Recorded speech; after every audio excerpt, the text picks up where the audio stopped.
IPL 2025లో Sunrisers Hyderabad star batter Ishan Kishan పేలవ form కొనసాగుతోంది. ఈ సీజన్లో ఒక్క సెంచరీ తప్పితే మరో మంచి ఇన్నింగ్స్ ఆడింది లేదు. ఎస్ఆర్హెచ్కు కీలకమైన మ్యాచ్ ముంబై ఇండియన్స్ పై కూడా ఇషాన్ పూర్తిగా నిరాశపరిచాడు. తాజాగా ఉప్పల్లోని రాజీవ్ గాంధీ ఇంటర్నేషనల్ స్టేడియంలో 4 బంతులాడి ఒకే ఒక్క పరుగు చేసి పెవిలియన్ చేరాడు. అయితే ఈ మ్యాచ్లో ఇషాన్ అవుట్ అవ్వడం ఇప్పుడు సోషల్ మీడియాలో పెద్ద చర్చనీయాంశంగా మారింది. ట్రావిస్ హెడ్ అవుట్ అనంతరం ఇషాన్ కిషన్ క్రీజ్లోకి వచ్చాడు. దీపక్ చాహర్ 3వ ఓవర్ వేయగా మొదటి బంతి లెగ్ సైడ్ వెళ్ళింది.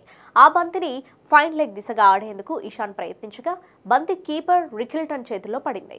ఇటు బౌలర్ అటు కీపర్తో సహా ముంబై ప్లేయర్స్ ఎవరూ అవుట్ అని అపీల్ చేయలేదు. కానీ ఇషాన్ మాత్రం అవుట్ అని భావించి క్రీజ్ను వీడాడు.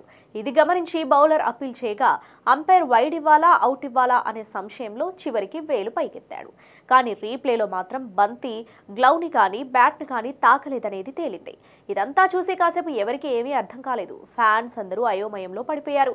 ఇషాన్ మాత్రం వెళ్లి డగౌట్లో కూర్చున్నాడు. దాంతో ప్రస్తుతం ఇషాన్ కిషన్ వికెట్ విషయంలో పెను వివాదం చెలరేగింది. మ్యాచ్ ఫిక్సింగ్ గురించి సోషల్ మీడియాలో చర్చలు మొదలయ్యాయి. ఇషాన్ కిషన్ మ్యాచ్ ఫిక్సింగ్ చేశాడంటూ నెటిజన్స్ కామెంట్ చేస్తున్నారు. అదే సమయంలో గతంలో నీతా అంబానీతో కలిసి దిగిన ఫొటోస్ వైరల్ చేస్తున్నారు. ముఖ్యంగా ఎస్ఆర్హెచ్ ఫ్యాన్స్ అయితే ఇషాన్ పై మండిపడుతున్నారు. మనోడు కాదు పగోడు, ముంబై ఇండియన్స్ కు ఇషాన్ 12వ ఆటగాడిగా ఆడుతున్నాడు అంటూ కామెంట్ చేస్తున్నారు.